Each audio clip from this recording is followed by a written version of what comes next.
नमस्कार।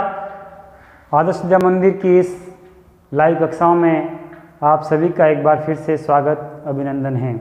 पिछले अध्याय में हमने घमंडी का सिर नीचा इस पाठ को हमने और उसका अध्ययन किया था कि किस प्रकार से और भीम के बल को भगवान हनुमान जी है वो और उसके घमंड को चूर करते हैं और स्वयं भीम को भी एहसास हो जाता है कि मुझे अपने बल पर घमंड नहीं करना चाहिए। इस पाठ के अंत में एक दोहा दिया हुआ है, जरा ध्यानपूर्वक देखेंगे उसको कि बड़े बड़ाई ना करे, बड़े बड़ाई ना करे, बड़े न बोले बोल, रहीमन हीरा कब कहे और लाख टका मेरो मोल। इस दोहे के माध्यम से और उस पाठ का सारांश हमारे सामने रखा गया है कि इस पाठ के यदि सार रूप में एक दोहे में यदि इसको पिरोना हो तो हम उसको इस दोहे के माध्यम से अपनी पूरी बात को हम कह सकते हैं।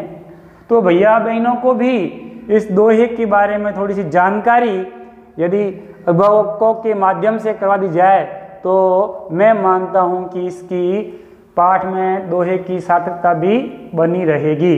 तो इस दोहे को भैया बहनों के सामने भी ठीक से पहले तो ये इसको और बोलना भैयाओं को समझा दें, इसको लयबद्ध तरीके से भी बोल सकते हैं और सामान्य भाषा में भी बोल सकते हैं।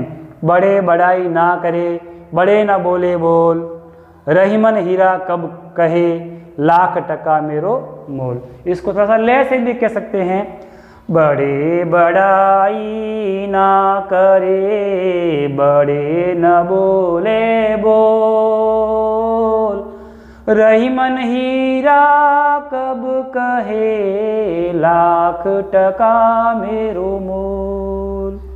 तो इस तरह से दोनों ही तरीकों से हम भैया बहनों को और समझा सकते हैं, उन्हें भी इस तरह से उनको याद करने की बात कहनी चाहिए।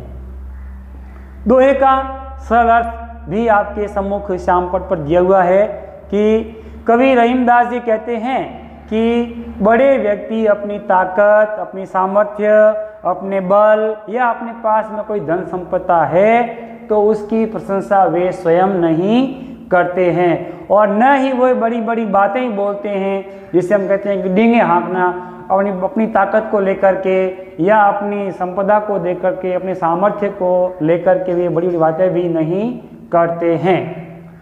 और फिर अगले पंक्ति में उसका उदाहरण भी दिया हुआ है कि जिस प्रकार से एक हीरा, अनमोल हीरा, बहुमूल्य रत्न वाला जो हीरा, बहुत कीमती हीरा है, वह हीरा भी नहीं कहता है कि मेरा जो मूल्य है वह 1 लाख रुपए हैं या 1.25 लाख रुपए हैं। वह जिस प्रकार से वह अपने मुंह से नहीं कहता है, बल्कि जो जानकार व्यक्ति होते हैं वो ही हीरे के बारे में बताते हैं कि यह हीरा यह है वो इतने कीमत का होता है।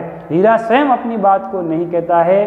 तो यहाँ भीम के माध्यम से हनुमान जी के द्वारा और यह बताने का प्रयास किया है कि इस संसार में किसी भी व्यक्ति को अपनी किसी भी ताकत पर, बल पर, सामर्थ्य पर, अपनी धन दौलत पर है वो घमंड नहीं करना चाहिए। ये वाली बात इस दोहे के माध्यम से और आपके पाठ में दी हुई है। तो यह तो आपको करना है कक्षा कार्य के अंदर बड़े से दोहे को सुंदर ढंग से लिख करके और उसके बाद में उसके अर्थ को लिखना है और समझना भी है। ठीक। और गृह कार्य के रूप में आइए जरा देखते हैं।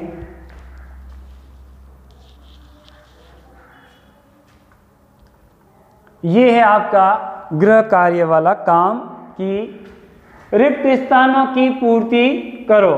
भीम ने सोचा बहुत बूढ़ा है। अब बहुत बूढ़ा शब्द आया है, अतः हमको इसका स्वाभाविक उत्तर देना चाहिए कि यह बात तो है वो बंदर आएगा। अब हमारा वाक्य पूरा हो गया कि भीम ने सोचा बंदर बहुत बूढ़ा है। हो गया, ये वाली खाली स्थान पूर्ति हो गई। अब नीचे यहाँ पर आप वो अंडरलाइन कर सकते हैं।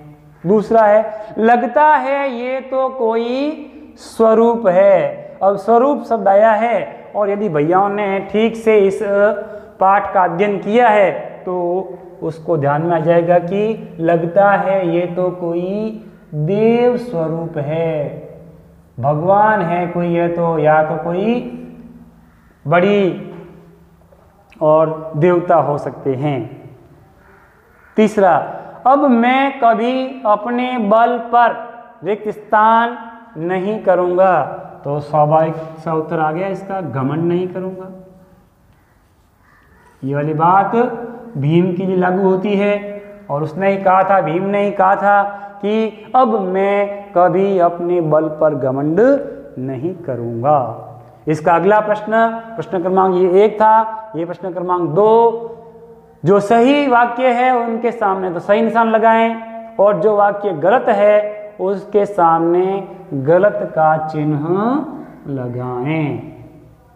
पहला है, यह घटना रामायण काल की है। उत्तर क्या आएगा, जरा सोचें एक बार। इसका उत्तर आएगा, यह घटना रामायण काल की नहीं है। सही क्या होता है यहाँ पर, यहाँ यदि होता कि महाभारत काल तो हमारा राइट उत्तर हो जाता। ये उस समय की नहीं बताया इसने। बूढ़ा बंदर रास्ते में अपनी पूंछ फैलाकर बैठा था वास्तव में सही बात है, तो इसका उत्तर आएगा सही। तीसरा है, भीम पूंछ हटाने में सफल हुआ। क्या वह भीम पूंछ हटाने में सफल हुआ था? भीम पूंछ हटाने में सफल हुआ नहीं हुआ था, तो इसका भी आएगा क्रॉस। भीम पूंछ हटाने में सफल नहीं हुआ था। तो इस प्रकार से आपके यह गृह कार्य और कक्षा कार्य आज के लिए इतना ही। धन्यवाद।